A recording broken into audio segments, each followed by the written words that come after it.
So there's no doubt that the hype for Spider-Man Brand New Day is immense. However, something feels very different about the excitement for this movie in particular. We ready?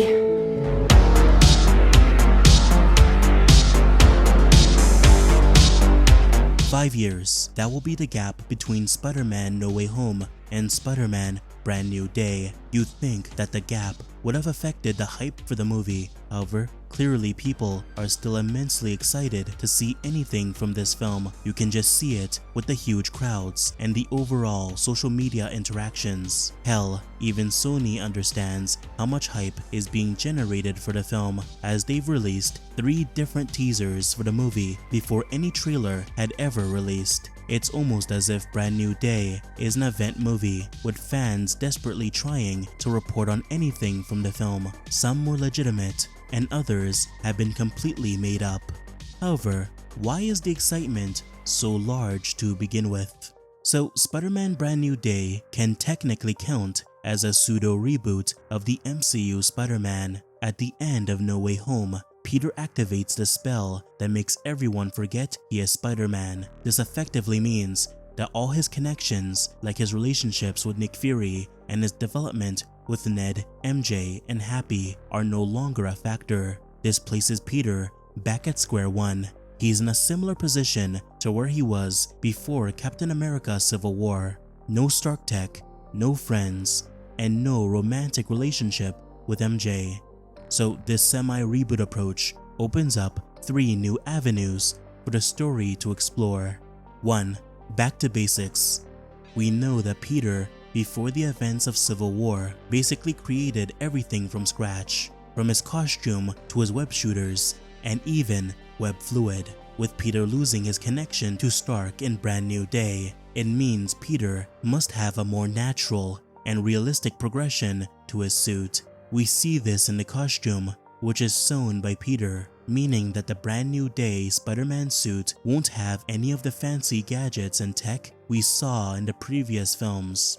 I mean, there's a reason why the many detractors of the MCU Spider-Man referred to him as Iron Boy Jr., but now he has to rely on his own skill, intelligence, and his own web shooters, which will likely not have any of the advanced settings. You have 576 possible web shooter combinations.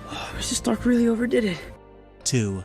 No connection to Iron Man. There's no doubt that Spider-Man, when he first entered the MCU, was deeply tied to Iron Man. I mean, Iron Man was the one to recruit Peter onto his team in Civil War, and Iron Man is the reason Peter even gets his suit to begin with. In a way, it feels like Spider-Man's visual identity is from Tony Stark rather than Peter himself. Tony took Peter's costume and vastly improved it, but it feels as if none of these design choices was Peter's own. Even by Spider-Man Homecoming, the story heavily revolved around Peter's connection to Tony, and the main antagonist mostly has a grudge for Tony himself and views Spider-Man as a nuisance. Spider-Man Far From Home also explored the exact same idea. Quentin Beck, the Mysterio, is heavily tied to Tony Stark once again, and his primary motivation revolves around his grudge with him. He renamed my life's work,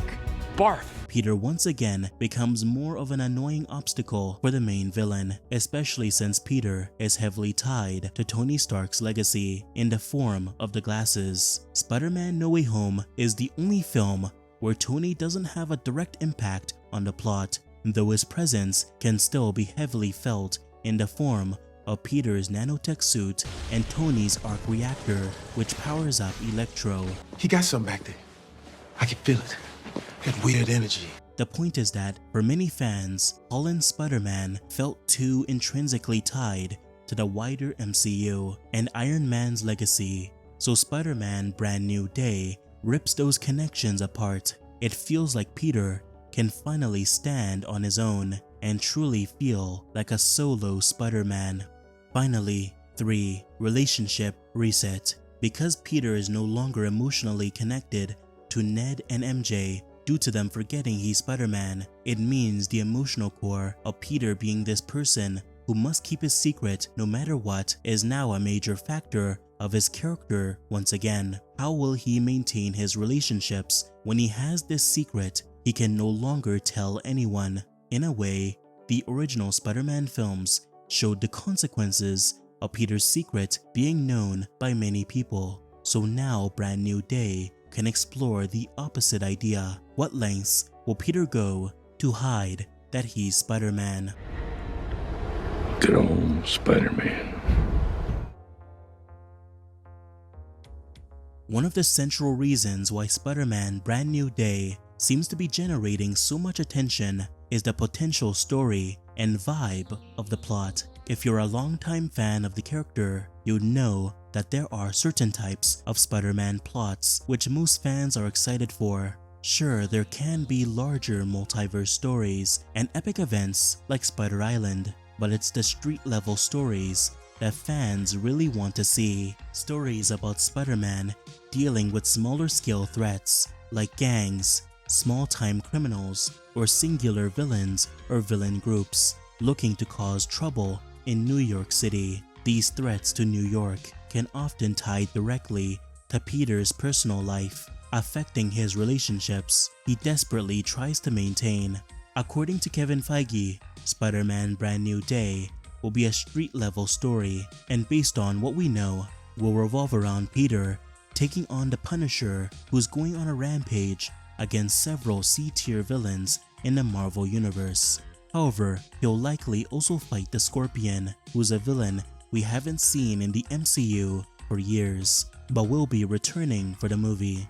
From what we know, Punisher will also go after heroes like the Hulk, who potentially has lost control in this film, becoming a savage and angry Hulk. The addition of Punisher, who may be connected to the Hand in this movie, makes the story exciting considering the Punisher was originally a Spider-Man villain, and he's pretty grounded as well, tying back into the street-level nature of this Spider-Man movie.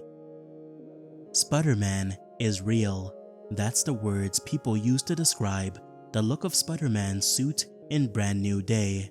The older Spider-Man suits looked great, sure, but this is the first time where the character truly feels like they've come into the real world. This is because the filmmakers stayed incredibly faithful to Spider-Man's comic book look while still making some changes to give him a very distinct appearance.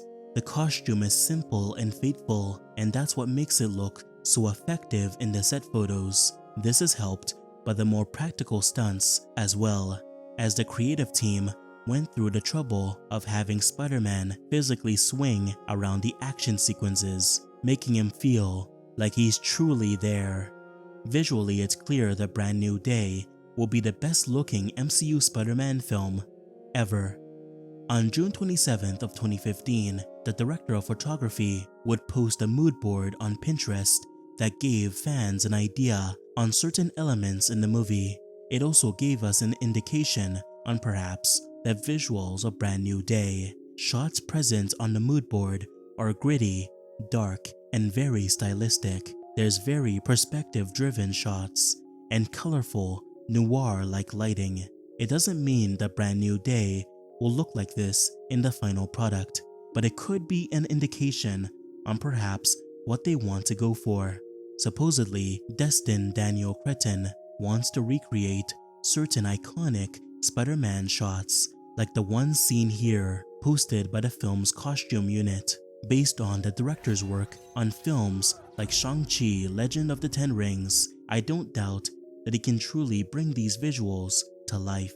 Thank you for watching this video to the end. I'd like to thank Lior Tesfaye, James Conti, and Lucky Pat for becoming the new channel members.